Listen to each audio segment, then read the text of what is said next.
productores de beta-lactamasas de espectro extendido, aquellos productores de beta-lactamasas tipo AMC y los resistentes a carbapenémicos.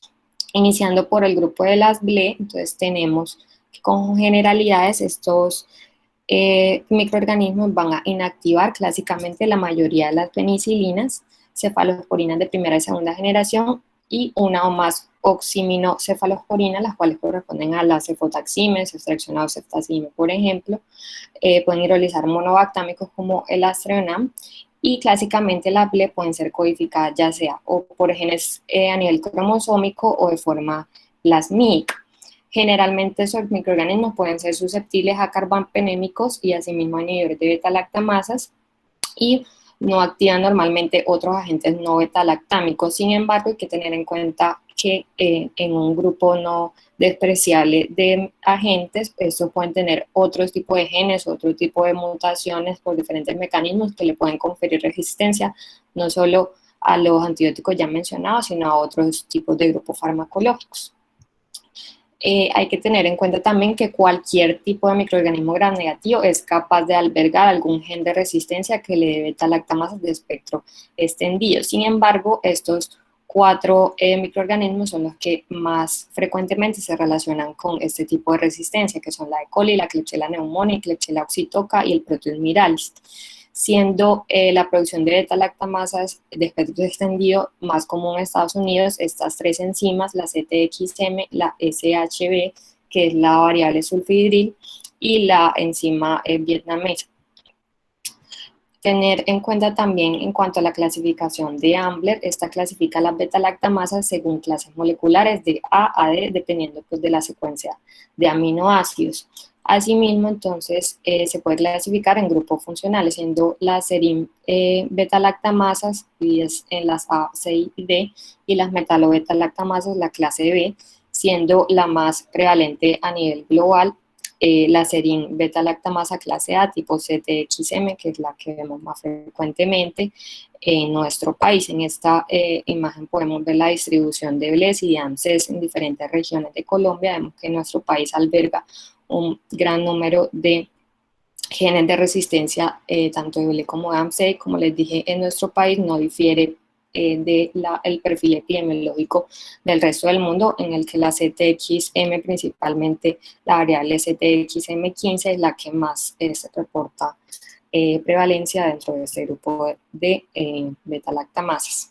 Ya pasando a diferentes escenarios y evidencia clínica en su tratamiento, en el contexto de pacientes con cistitis no complicada por BLE, la guía de la ITSA del año pasado, de este año, de tratamiento de enterobacteriales resistentes, ellos recomiendan como tratamiento preferido la nitrofurantoína a estas dosis y el trimethoprim sulfamethoxazol, y como tratamiento alternativo la amoxicilina clavulanato, aminoglucósidos en dosis única o fosfomicina. En cuanto a estos tratamientos alternativos, son alternativos por diferentes motivos. Uno, que sería la amoxicilina clavulanato. Esta se considera más que una preferencia o una alternativa, ya que hay datos de ensayos clínicos controlados que evalúan la amoxicilina versus otros antibióticos como las quinolonas, que han demostrado que puede asociarse con una mayor tasa de falla terapéutica, principalmente por la persistencia de colonizaciones a nivel bacterianas a nivel vaginal. En cuanto a los aminoglucósidos, estos son casi exclusivamente eliminados de forma renal en la forma activa del medicamento, y en este contexto una dosis única puede, digamos, ser efectiva y no generar pues tanta toxicidad, que es nuestra principal preocupación con este grupo de fármacos. En cuanto a la fosfomicina, esta está recomendada principalmente son en los pacientes que tienen infección por E. coli, ya que otros microorganismos como la Klebsiella pneumoniae principalmente, pero también otros tipos de gram negativos pueden albergar un gen, que es el gen de la FOS-A, el cual le puede generar al microorganismo que pueda tener la capacidad de hidrolizar la fosfomicina y llevar por ende a una falla clínica, falla terapéutica. Por otro lado, pues tenemos las quinolonas, que también nos las ofrecen como terapia alternativa. aunque sabemos que también su concentración urinaria es buena y que pueden ser efectivas dependiendo pues, del escenario, el contexto hospitalario y la epidemiología que tengamos. Sin embargo, se limita su uso para preservar su actividad para otras infecciones de otros gérmenes y también para limitar su toxicidad asociada. En este ensayo clínico se comparan las tasas de resolución clínica en pacientes con infección de vías urinarias baja no complicada, a las cuales se les da una dosis única de fosfomicina trometamol 3 gramos versus 5 días de nitrofurantoína a 100 miligramos cada 12 horas. Entonces, en este estudio se aleatorizaron 255 pacientes con el grupo de nitrofurantoína, 258 en el grupo de fosfomicina, y se incluyeron, como vemos, aislamientos de colible y de Klebsiella pneumoniae. No era pues la mayoría, pero había un porcentaje significativo de ellos en ambos grupos. En cuanto a los desenlaces primarios, entonces vemos que hubo una resolución clínica aproximadamente del 70% en el grupo de nitrofurantoína versus 58% en el grupo de pacientes con fosfomicina, con un dato estadísticamente significativo. Asimismo, vemos que la tasa taxas de respuesta microbiológica a los 14 días fue mejor en el grupo de nitrofurantoína versus el grupo de fosfomicina, por lo cual ese estudio concluyó que en mujeres con infección de vías urinarias no complicada, dar tratamiento de 5 días de nitro versus fosfomicina dosis única resultó en una mayor probabilidad, tanto de resolución clínica como de respuesta microbiológica a los 28 días de terminar el tratamiento. Basados en estudios que evalúan este escenario de pielonefritis, infección de vías urinaria complicada, definiendo complicada en la guía mencionada como una infección urinaria que sea en contexto de un paciente que tenga alguna anomalía funcional o alguna anomalía estructural, el de tracto genitourinario o una infección urinaria en población masculina. Entonces, en la guía LAITSA, ellos recomiendan en este escenario como tratamiento preferido carbapenémicos o quinolonas o trimetoprim-sulfa.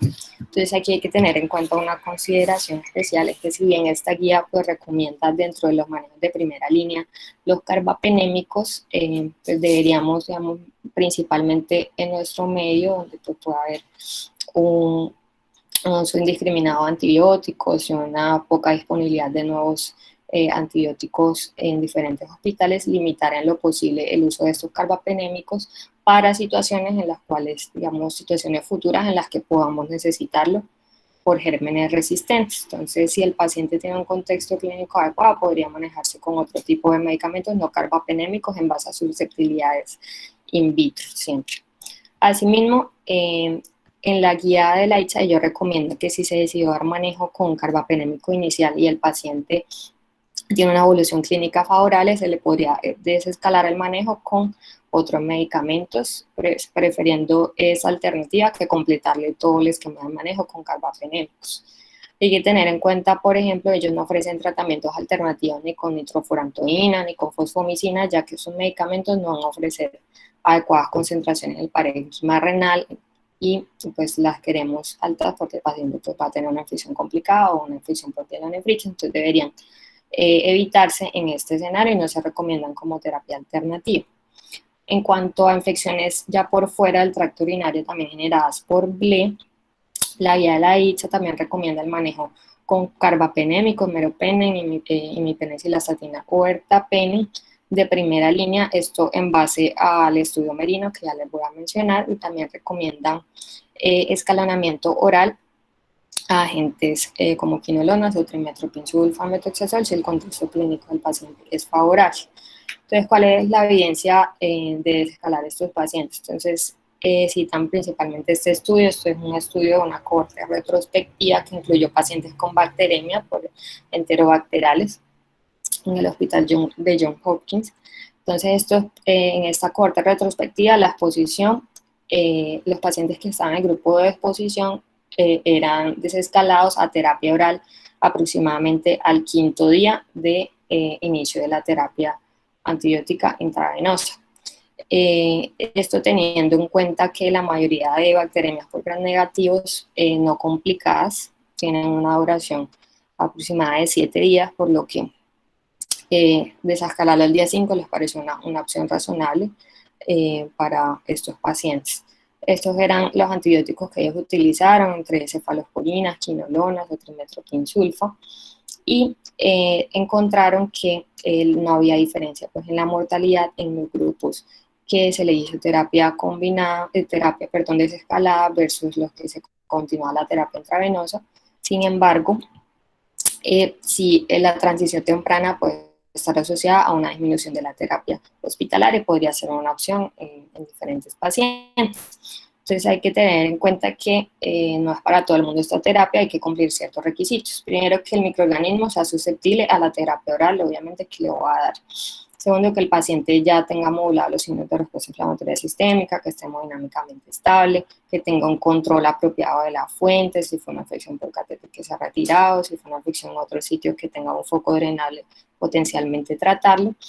Y asegurar, muy importante, que el paciente no tenga ningún problema en la absorción intestinal que le vaya a favorecer la biodisponibilidad de estos antibióticos. Recomiendan también no escalonar a estos medicamentos nitrofosfamicina, doxioamoxa, porque esos medicamentos tienen concentraciones pobres en suero o concentraciones que no son muy confiables, por lo que no deberían darse en manejo en monoterapia para el tratamiento de colibre. Y ese es el estudio que les mencionaba, por el cual recomiendan la guía de la ISA en los pacientes que tienen bacteriemias o infecciones fuera del tracto urinario por enterobacteriales resistentes a ceftriaxona, preferir el meropenem sobre otros antibióticos como la piperacilina, tazobactam.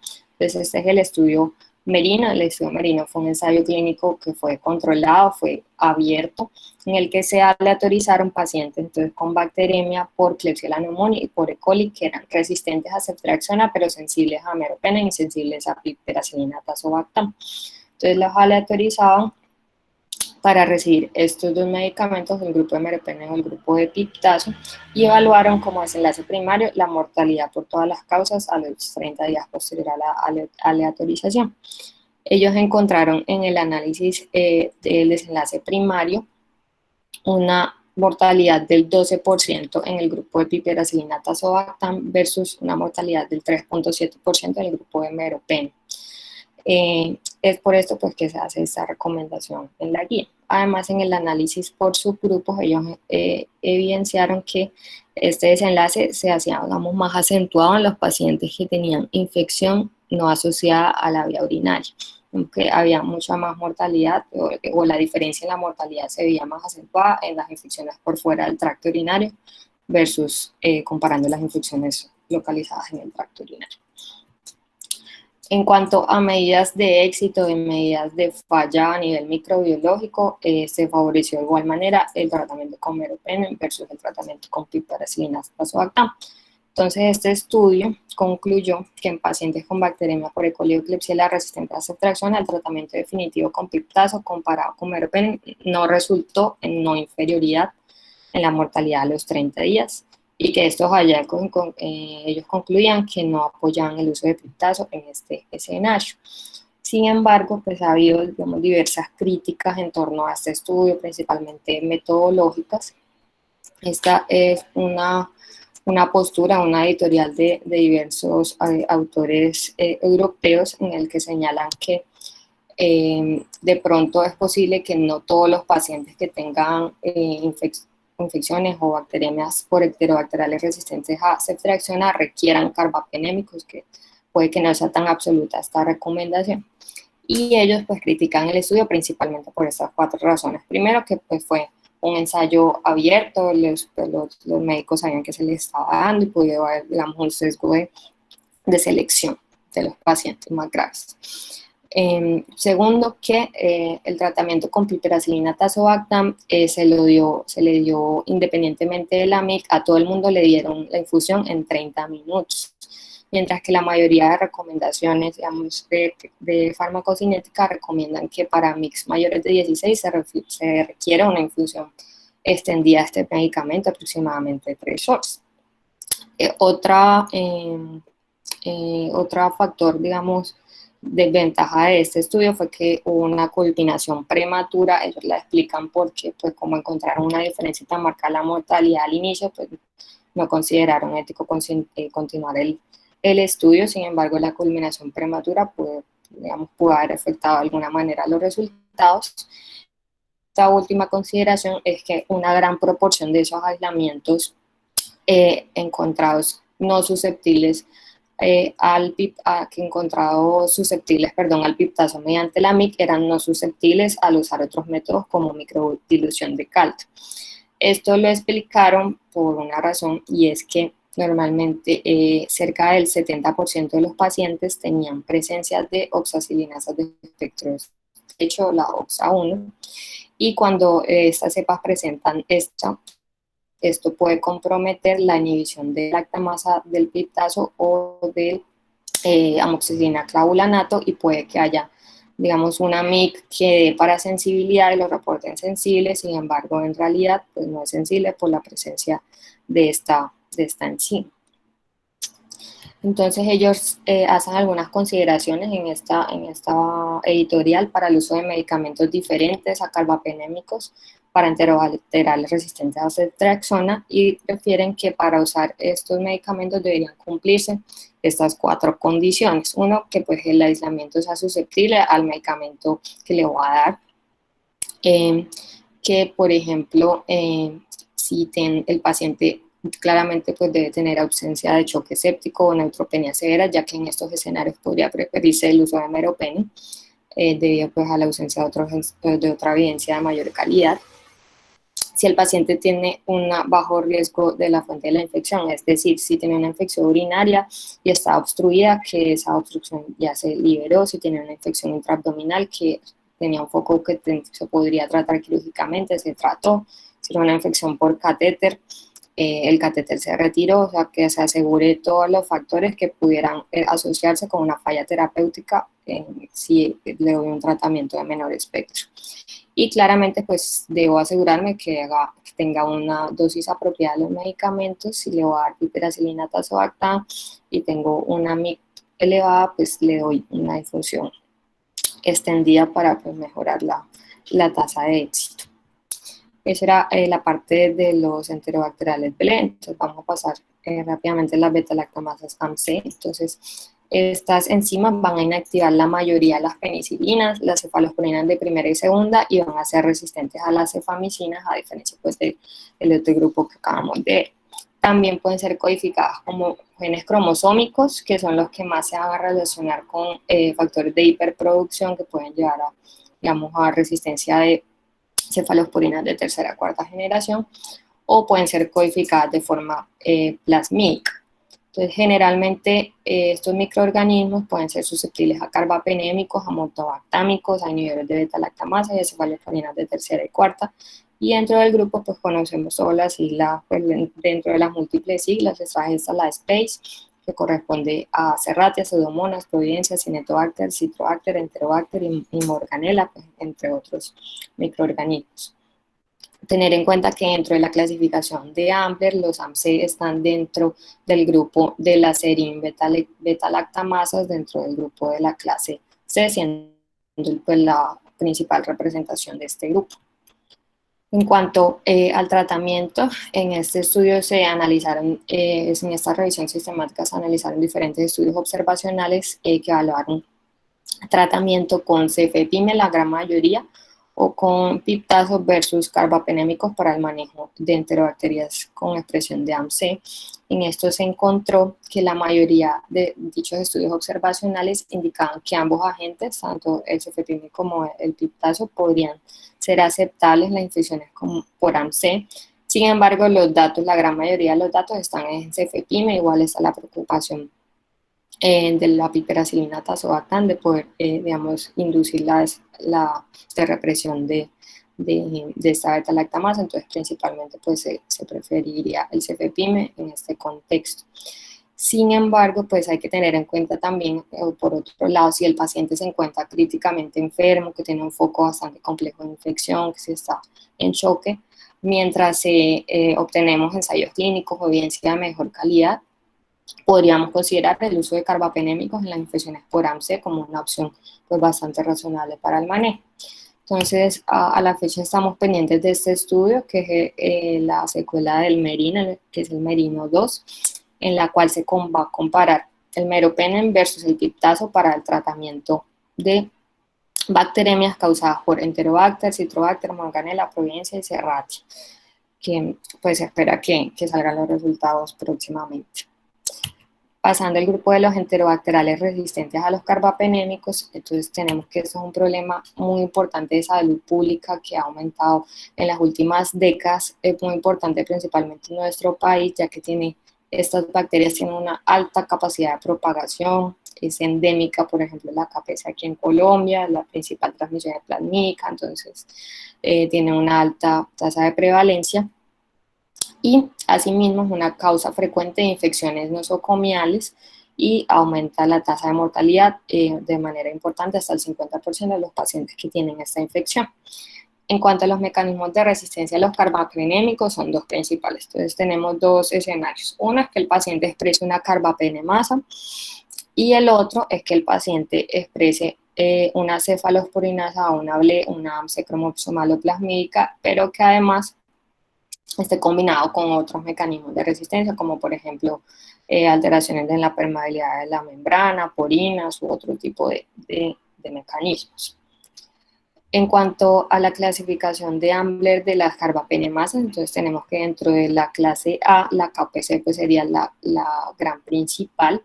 Esa, como les dije, va a ser principalmente plasmídica. Y tenemos pues otras como el SM, el IMI y el CES, que van a ser principalmente cromosomales. Y en este grupo se van a caracterizar porque van a ser inhibidas por el ácido borónico. En cuanto a las beta-metalo-beta-lactamasas, estas también van a ser plasmídicas, van a estar inhibidas por el ETA. Y en cuanto a las DEL, que son las similares a la OXA48, estas pueden tener una hidrólisis moderada a los carbapenémicos, no se van a inhibir ni con el ETA ni con el ácido borónico. Entonces, en esta gráfica que se ve la distribución de las diferentes carbapenemasas en nuestro país, podemos ver que al igual al que a nivel mundial en nuestro país la principal va a ser la KPC, tenemos elementos de KPC2 y 3 también, más de la mitad van a ser entonces KPC. Dentro de las metalobeta-lactamasas las principales son NM y BIM, y dentro de los grupos de OXA pues hay diferentes subgrupos, pero principalmente se han asociado a infecciones por Acinetobacter baumannii o Klebsiella. Esta gráfica para recordarles o más para mencionarles que en nuestro país no se han detectado pues no solamente un mecanismo de carbapenemasa, sino que en un porcentaje importante de pacientes se han considerado a coproducciones que pueden ser tanto de serin-carbapenemasas como de metalo-beta-lactamasas o combinaciones de metalo-beta-lactamasas entre ellas, por lo cual eso debe tenerse en cuenta a la hora pues, de formular el antibiótico que tenga susceptibilidad para estas enzimas.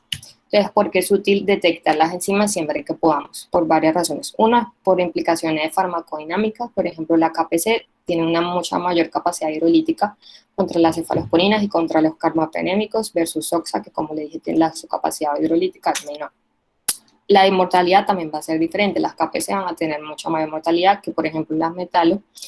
Y también tenemos en cuenta la susceptibilidad. Sabemos que las metalo-beta-lactamasas no son susceptibles al el astronam no es un sustrato de estas, por lo cual son susceptibles a este y se puede usar en conjunto con un segundo antibiótico para el tratamiento de estas enzimas. En cuanto al diagnóstico, entonces el diagnóstico se va a ir en dos partes. Una es el test de captura, que va a ser la detección de la enzima carbapenemasa. Sin embargo, no me va a diferenciar la clase enzimática, si es A, si es B, si es D. Solamente me va a decir que hay una carbapenemasa.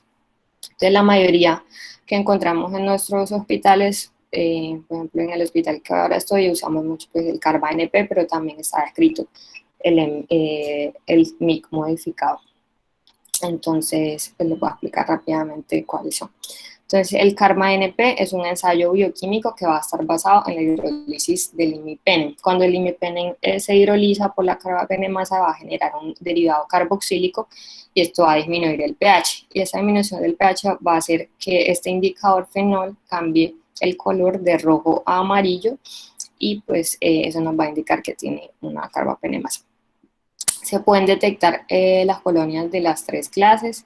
sin diferenciar pues, entre ellas, con una sensibilidad y especificidad buenas. En cuanto al método de modificación del carbapenémico, este es un test que va a estar basado en la premisa de que cuando incubamos un disco de meropenem con un microorganismo, por ejemplo, puede ser microorganismo o el aislamiento de la persona que creemos que tiene la carbapenemasa. Entonces, incubamos ese disco de meropenem con ese aislamiento y ese aislamiento es productor de carbapenemasa, el meropenem se va a hidrolizar. Entonces, si se saca ese disco y se coloca en un agar, como en este ejemplo, que tiene una E. coli sembrada, que es una coli que sabemos previamente que es susceptible a meropenem, si hay una ausencia de una zona de ignición, como es el caso F, vamos a suponer que el microorganismo problema va a ser productor de carbapenemasas, por lo tanto el test va a ser positivo. Si por el otro lado incubamos pues el microorganismo, la coli sensible y ponemos el disco de meropenem y el disco no se hidrolizó, o sea, el paciente no tenía carbapenemasa, se va a ver el halo de inhibición y el test va a ser negativo. En cuanto entonces a la diferenciación, ¿cómo diferenciamos qué tipo de clase enzimática es? Entonces hay test fenotípicos y hay test moleculares. Dentro de los test fenotípicos, ya les he mencionado algunos, tenemos el EDTA, ácido borónico y el inmunoensayo de flujo lateral, y dentro de los test moleculares tenemos pues, múltiples. El test de sinergia de ETA es un bioensayo que se va a caracterizar porque nos puede inferir la presencia de metalo-beta-lactamasa mediante este inhibidor. Entonces, ¿qué es lo que se va a hacer? Se va a realizar un antibiograma de Kirby-Bauer con el microorganismo problema y se va a aplicar sobre la superficie los discos de ETA, el disco de meropenem y el disco de imipenem, y se van a separar a una distancia de 15 milímetros. Eso se incuba por un tiempo prolongado, de 16 a 20 horas, y lo que se va a buscar es la sinergia entre los encidiscos, que va a ser descrita como la deformidad en halos formando como un huevo. Entonces, esto nos va a detectar probablemente carbapenemasas de tipo metalo-beta-lactamasas. Tiene pues desventajas, principalmente que pueden generar falsos positivos si tienen concomitantemente alteraciones de las porinas. En cuanto al test de ácido borónico, este nos va a detectar o nos va a inferir la presencia de carbapenemasas tipo KPC. Entonces, de igual manera, se realiza el Kirby-Bauer con microorganismo problema, se va a aplicar sobre el agar el disco de ácido borónico, imipenem y ceftazidime con los 15 milímetros de distancia, y ahí de igual manera se va a buscar la sinergia de los discos con la forma de huevo. Algunas desventajas es que puede generar falsos positivos con la SAMC de Enterobacter y ese ratio. Y tenemos este otro estudio que es el inmunoensayo de flujo lateral o CARBA-5, que se va a basar en la inmunocromatografía de colonias. Entonces, este examen va a detectar las 5 familias o 5 carbapenemasas principales detectadas, que son la KPC, la OXA, BIM, IM y NDM. Y una ventaja con respecto a los otros dos que mencionamos es que va a detectar también coproducciones con una sensibilidad y especificidad muy buena. En cuanto a estos eran pues los estudios como test de captura para detectar si presenta o no la enzima. Para diferenciarlos, entonces tenemos ya las pruebas moleculares.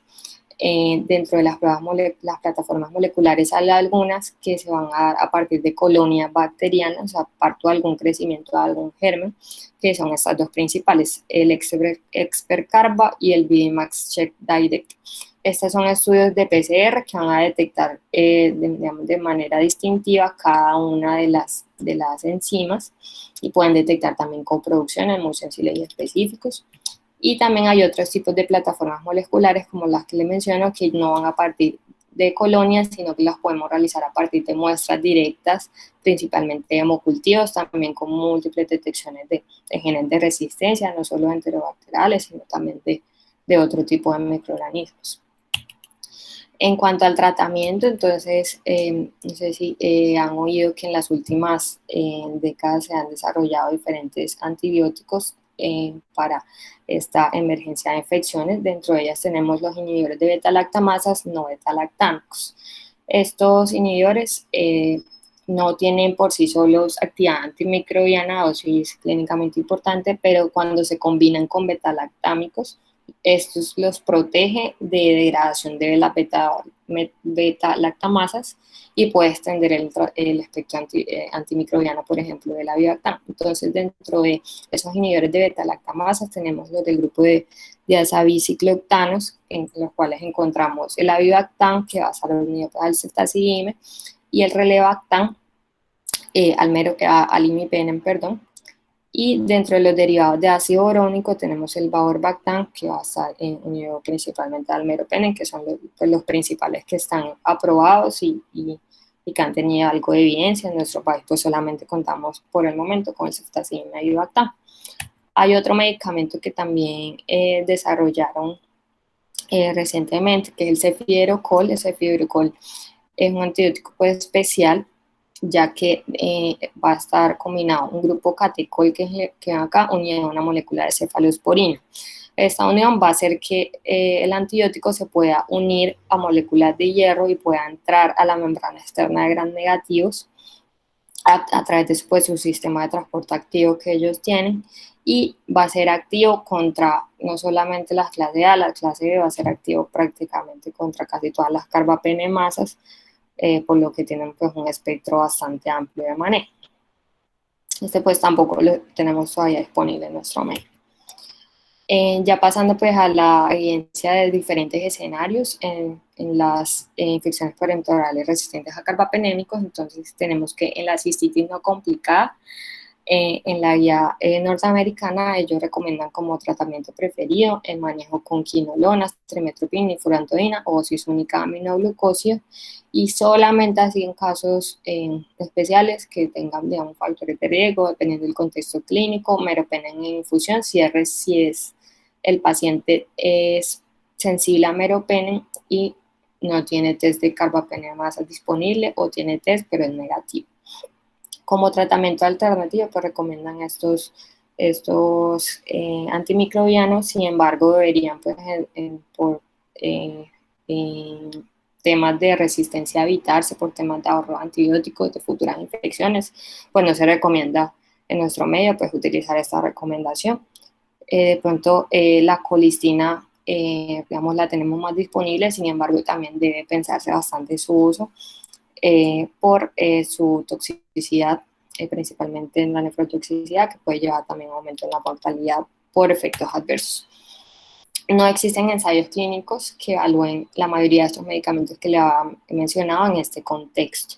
Sin embargo, se cree que porque la mayoría de estos antibióticos se han detectado en concentraciones altas en la orina, pueden tener algo de plausibilidad y algo de efectividad clínica cuando son activos de manera in vitro.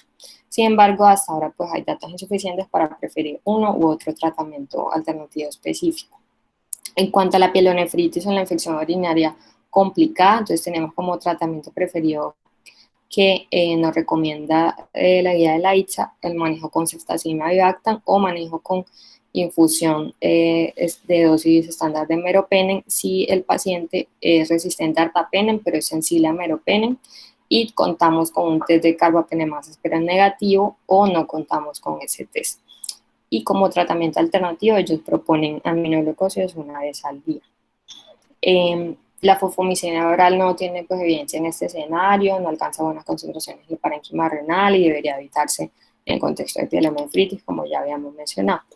Entonces, ¿por qué los norteamericanos dicen que podría tratarse el ceftazidime avibactam como un tratamiento preferido en este contexto? Ellos lo hacen básicamente en este estudio, que este es un metaanálisis de estudios observacionales. Como les dije, no hay ensayos clínicos que evalúen el ceftazidime avibactam en este escenario. Todas las evidencias de análisis de estudios observacionales. En este metaanálisis que se evaluó ceftazidime avibactam en monoterapia o en combinación en contra de bacterias resistentes a carbapenémicos, se evaluaron 11 estudios retrospectivos, en total 396 pacientes, de ellos pues tenían infecciones en múltiples sitios, el 13% tenían infección de vías urinarias, pero también había infecciones en otros sitios diferentes, y encontraron que no había diferencia en la mortalidad ni en cura microbiológica en los pacientes que se les daba monoterapia versus los pacientes que se les daba terapia de combinación con otros agentes. En cuanto a la agencia pues, de la colisina como terapia alternativa, en este estudio observacional se evaluó la colisina versus ceftazidime avibactam para el tratamiento de enterobacterias resistentes a carbapenémicos, se evidenció que la mortalidad era pues mucho más alta en los pacientes que tenían colistina versus ceftazidime avibactam, principalmente por efectos adversos, pero digamos la tasa de efectividad clínica fue similar en ambos. Este es un estudio que se llama TANGO. Este estudio pues se los traje para que vean que hay evidencia o con otros medicamentos que no tenemos disponibles, pero que probablemente en algún momento contemos. Uno de ellos es el meropenem vaborbactam. En este estudio se comparó este medicamento versus piperacillina tazobactam en este escenario de infección de vías urinarias complicada.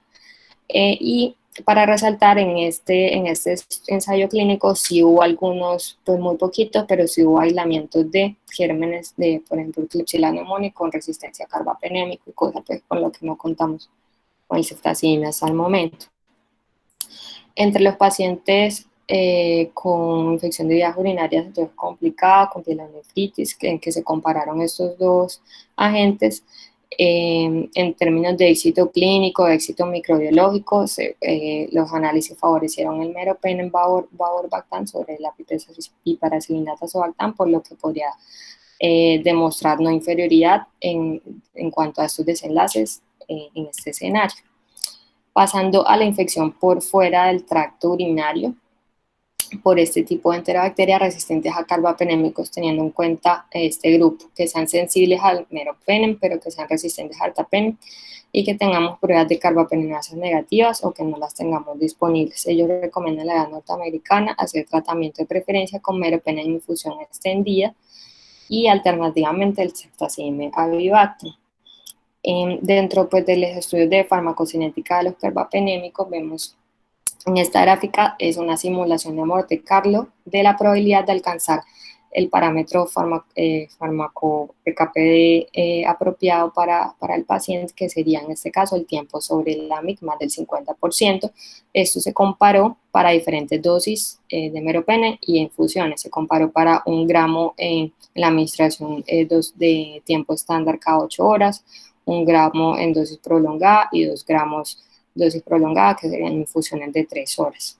Entonces vemos que la probabilidad de alcanzar el parámetro farmacocinético, o sea, tiempo por encima de la MIC, fue aproximadamente 80% para los aislamientos que se les dio tratamiento con 2 gramos cada 8 horas de terapia extendida en MIC de 8.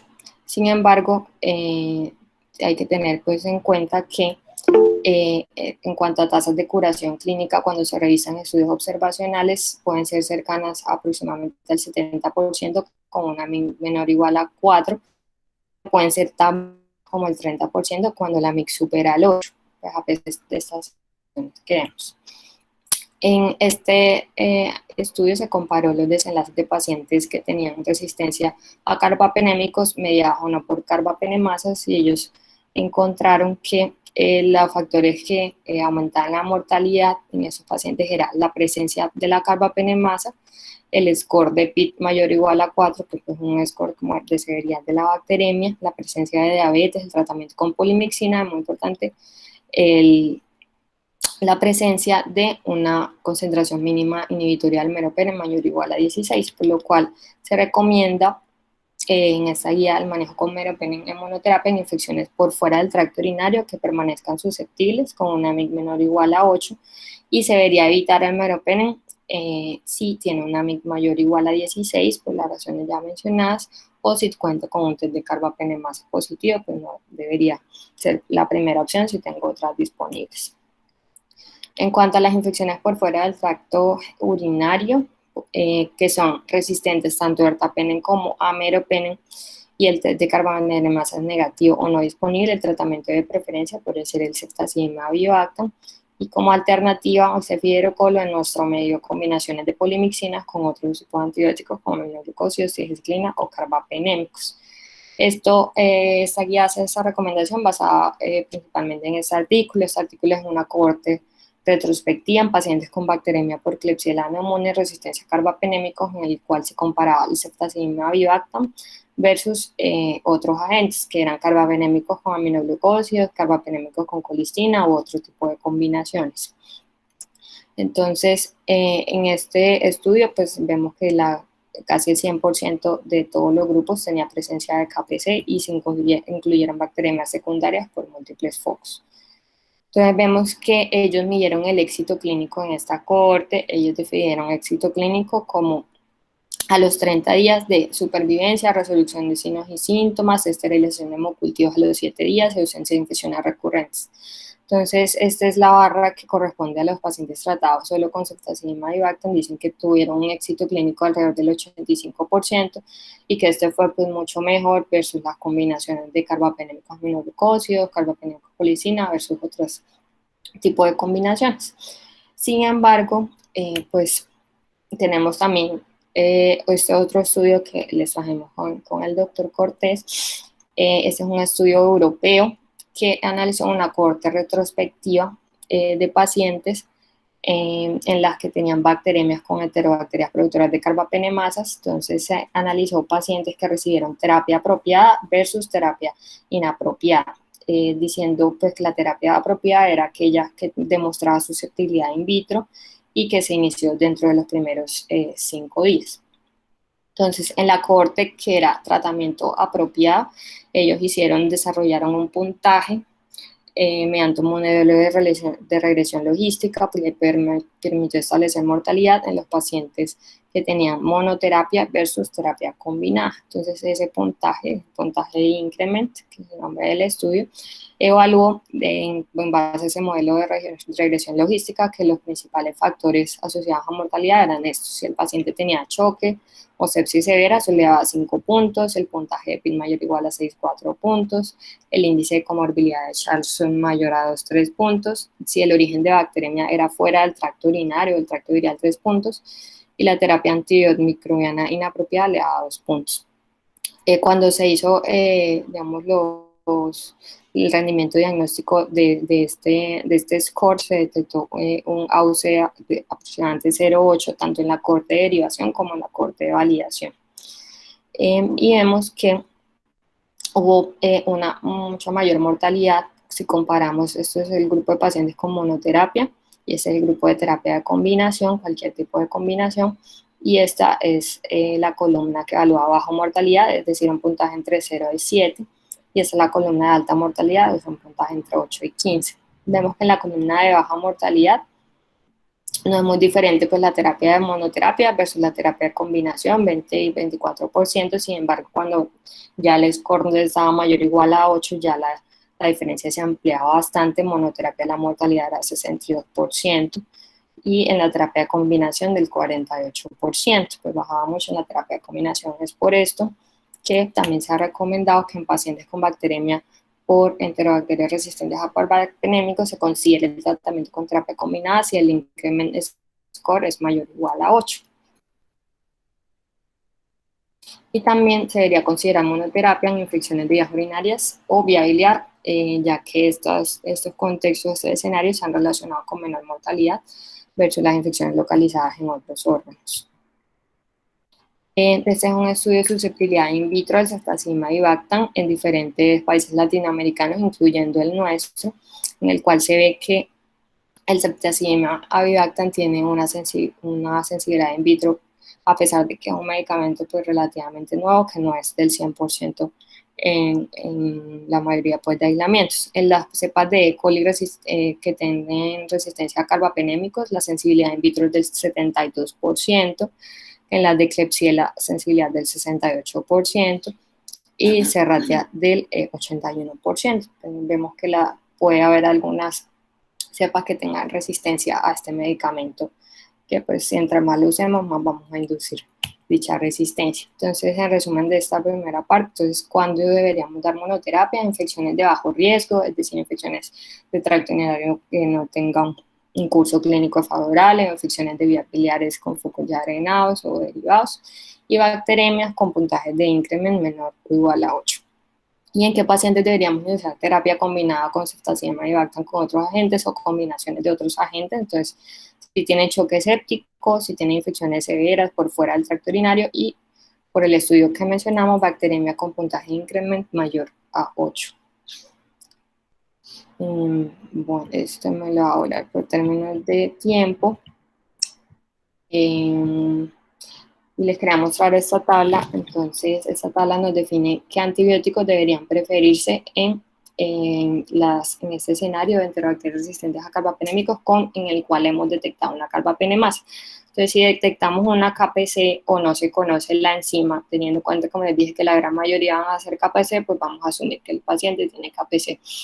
Si tenemos en nuestro hospital ceftazidima y Bactam en una infección severa, fuera del tracto urinario, el paciente está en choque o tiene una evolución desfavorable, podríamos utilizar manejo con ceftazidima y Bactam, ya sea en monoterapia o combinaciones, dependiendo del puntaje de incremento.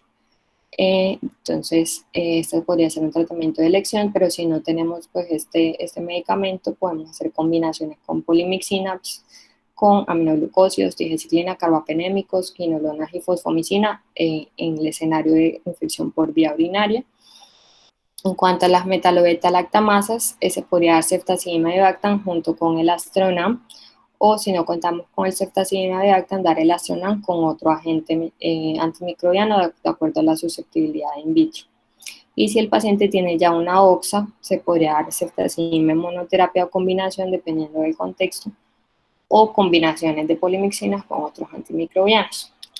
En cuanto al efecto in vitro de los nuevos antimicrobianos, entonces tenemos que el ceftazidima y Bactam es el que mejor efecto in vitro tiene si lo comparamos con otros nuevos inhibidores de beta-lactamasas. El ceftazidima y Bactam va a actuar tanto en la KPC como en la OXA, va a tener no va a ser susceptible contra las cepas que tengan metal o beta-lactamasas, y el meropenem, bactam y la imipenicil-astatina no va a actuar ni en las metalo ni en las oxa, solamente va a servir por las KPC.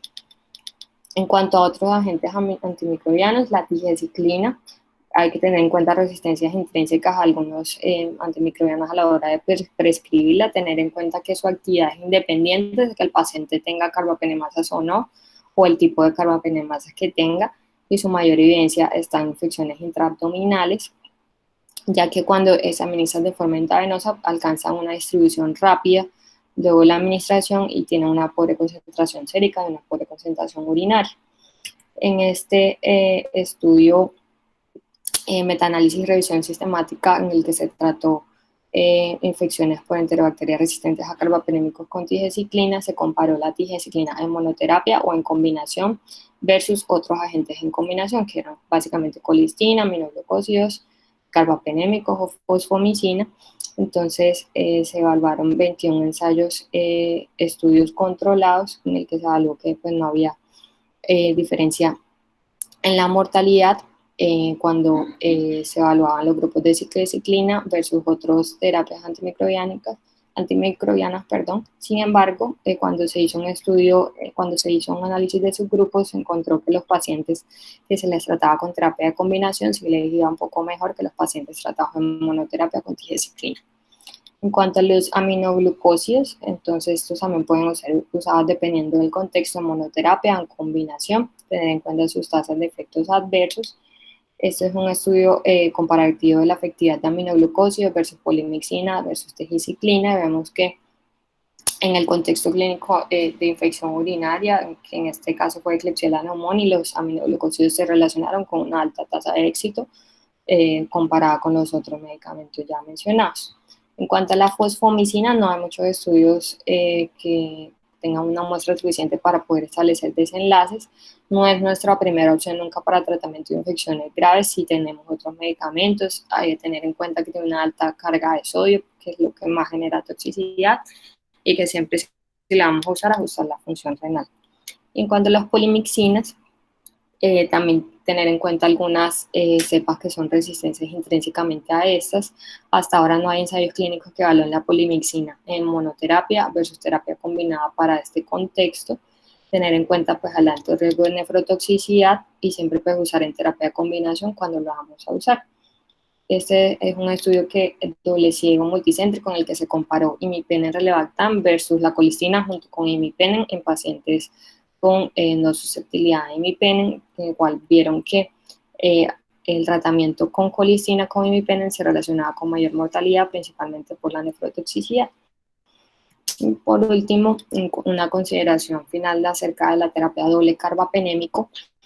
Esta tiene, digamos, algo de plausibilidad en términos de que se ha detectado en estudios de farmacología que la enzima KPC puede tener algo de mayor afinidad al ertapenem versus otros carbapenémicos. Entonces, el objetivo o el razonamiento de esta terapia es que cuando se combina ertapenem con meropenem o con doripenem, el ertapenem es como un antibiótico suicida que hace que, digamos, que se aumente la actividad antimicrobiana de los otros carbapenémicos. Hay estudios observacionales, no hay ensayos clínicos, entonces se puede considerar únicamente cuando no hay otras opciones racionales que considerar, solamente en pacientes que tengan KPC. Recientemente se publicó este metaanálisis de estudios observacionales, como le dije, fueron nada más 3 estudios de cohortes o casos y controles que se publicó el año pasado. Esos incluyeron 235 pacientes con enterobacterios resistentes a carbapenémicos, en el cual se dio o monoterapia o combinación de colisina, tige, aminoglucosio versus la terapia de doble carbapenémico, que eran ERTA más DORI o ERTA más meropenem, en el cual vieron que la terapia con doble carbapenémico se asocia a menor mortalidad diferencial cuando se comparaba con MIG menor o igual a 8 versus MIG mayor o igual a 16. Entonces, digamos, podría ser una opción, sin embargo, pues se necesitan más estudios para recomendarlo. Entonces, en cuanto a conclusiones de la charla, sabemos que el campo de la resistencia antimicrobiana es dinámico y que está evolucionando rápidamente, que la terapia antibiótica se puede iniciar según el sitio anatómico, el puntaje de riesgo de mortalidad, la epidemiología local y la disponibilidad que tengamos de dicho antibiótico. Siempre individualizar la elección de monoterapia versus terapia combinada, principalmente en los pacientes más graves. Y pues como vemos, la mayoría de estudios que le muestran observacionales, todavía hay evidencia insuficiente en la mayoría de escenarios, principalmente para los pacientes con enterobacteriales resistentes a carbapenémicos, por lo cual pues es probable que estas recomendaciones evolucionen en el transcurso de los años. Muchas gracias. Bueno, doctora Cándida, muchas gracias. Yo creo que fue una charla muy completa en el enfoque sobre todo las infecciones de pacientes con gram negativos resistentes. No sé si en las personas pues que estamos, hay preguntas para la expositora. Sí, mira, por aquí.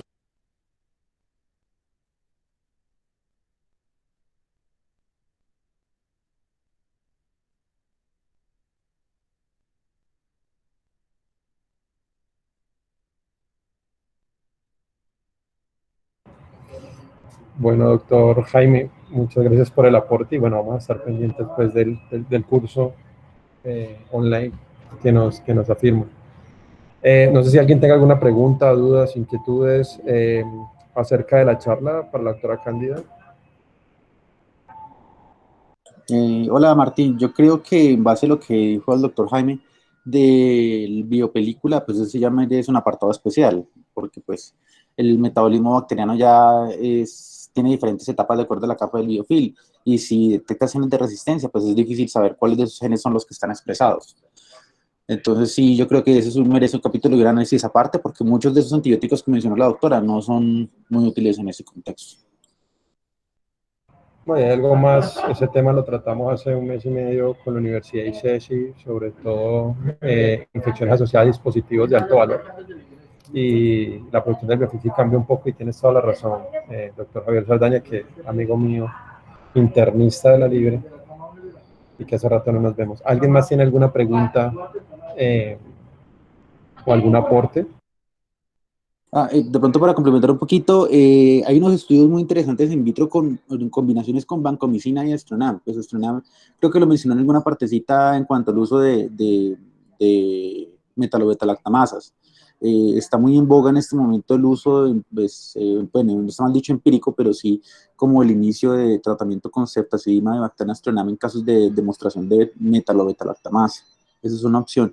Y el otro son unos estudios in vitro, pues para el que quiere investigar hay unas opciones para tratamiento de Pseudomonas productora de carbapenemasa con vancomicina, que en principio pues son algo muy descabellado, pero pues hay una plausibilidad biológica al respecto y hay cosas muy interesantes que pueden aportar. Todavía estamos muy crudos en esa parte, pero las combinaciones con vancomicina podría ser otra opción en caso de que, como se nos acaban los recursos, más adelante puede ser una opción. Bueno, interesante, la verdad no tenía ni idea sobre este tipo de estrategia y bueno, me mandaste a estudiar, Javier, como siempre. Súper bien. No sé si el doctor Jorge Cortés, infectólogo acompañante y especialista en infectología del Hospital Universitario Nacional, quisiera decir algo para cerrar la charla entonces. No, muchas gracias. Buenas noches a todos. Una excelente presentación de Cándida. Felicitaciones. Fue muy didáctica. Creo que todos han visto en sus hospitales estos pacientes, todos han visto el problema que significa.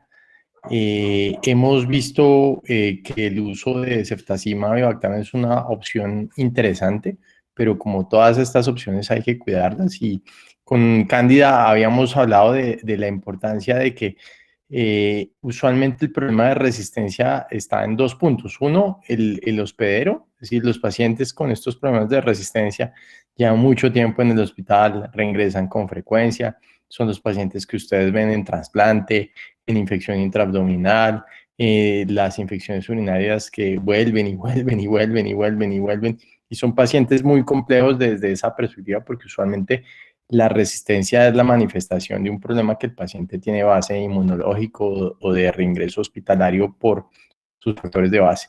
Entonces es muy importante dos puntos adicionales. Uno, tratar de preservar la mayor cantidad de opciones que uno tenga, es decir, usar juiciosamente los antibióticos y usualmente usar estos antibióticos de forma dirigida. Y segundo, que es muy importante el control de infecciones.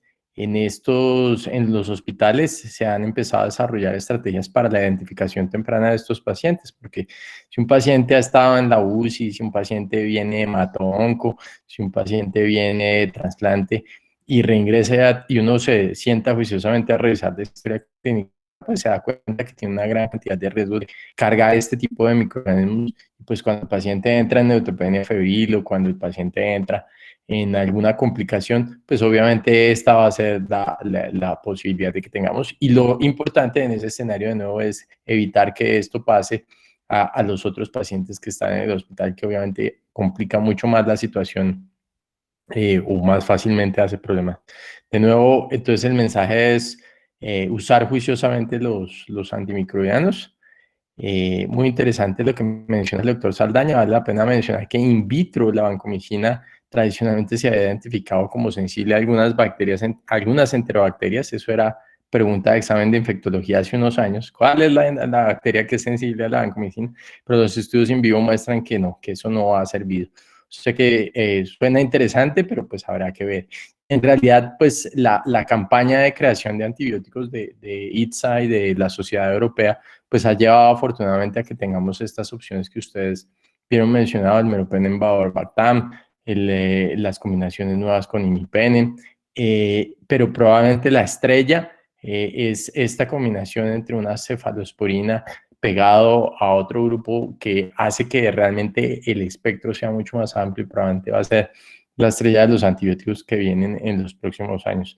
Lo bueno es que pues van a haber opciones en los próximos años, pero pues de nuevo van a ser costosas y lo importante de nuevo es seguir preservando las alternativas de opciones. Y muy buenas noches a todos y gracias por la invitación. Bueno, profe, muchas gracias por el aporte. Interesantísimo el tema que vimos hoy. Yo creo que de impacto de importancia en cada uno de los escenarios clínicos del quehacer del internista y cualquier especialidad que tenga que ver con infecciones, que creo que en su mayoría todas. De verdad, muchas gracias. Espero, no sé si alguien más tenga algún aporte antes de cerrar. Preguntas, listo. No, un último comentario, y no sé si el doctor Cortés me quiere responder. Una pregunta así rapidita como para cortar, para evitar más alargar la charla. El problema que nos vemos a veces enfrentados en la UCI sobre pacientes con infecciones intracerebrales, absceso cerebral, meningitis, etcétera, neuroinfección en general, con bacterias, enterobacterias resistentes a carbapenémicos, ¿cómo ha sido su experiencia con Cefta y Bactam o con alguna otra combinación? En realidad el problema ahí es que el escenario suele ser posoperatorios de pacientes que llegan con trauma, posoperatorios de pacientes que hicieron hemorragias masivas y son llevados a cirugías de urgencias, que quedan con ventriculostomías y que después son llevados a cirugía. Yo no recuerdo en estos 2 años o este año y medio que hemos tenido a disposición la ceftazimab de Bactam, haberle puesto a ningún paciente de esos.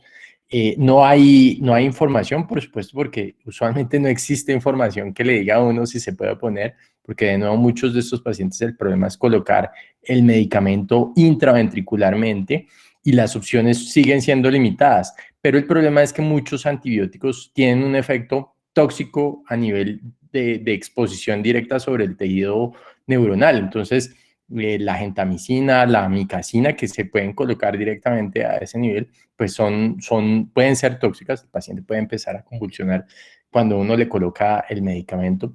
Y la limitación para la gran mayoría de esas infecciones es que la penetración a nivel del sistema nervioso central de muchos de estos medicamentos sigue siendo muy limitada. Entonces uno está limitado y de nuevo el escenario es complejo por usualmente un postquirúrgico, usualmente una patología de base muy complicada, con usualmente un microorganismo que cuando sale, pues las alternativas es colocarle una cosa que es mucho más tóxica a nivel intraventricular, cambiarle a veces la línea, la derivación intraventricular. Y pues todos ustedes saben que el neurocirujano le va a decir a uno que el paciente está perfecto y que no hay que tocarlo allá arriba. Entonces eso complica mucho más la situación, pero son escenarios muy difíciles. Yo no recuerdo haber usado ceftazimab y Bactam en esos escenarios específicamente.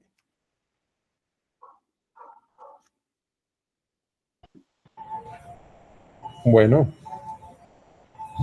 bueno, gracias, profe Jorge, y gracias por acompañarnos todos en un día más, un miércoles más, y espero que sean muchos más de encuentros interinstitucionales. Y para la próxima, ojalá también expongamos algunos trabajos que hayamos hecho en cada una de las universidades en las cuales participamos y somos docentes.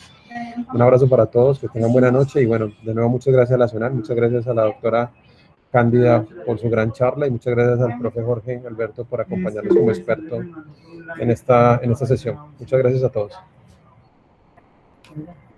Muchas gracias, Martín y profe, por su acompañamiento.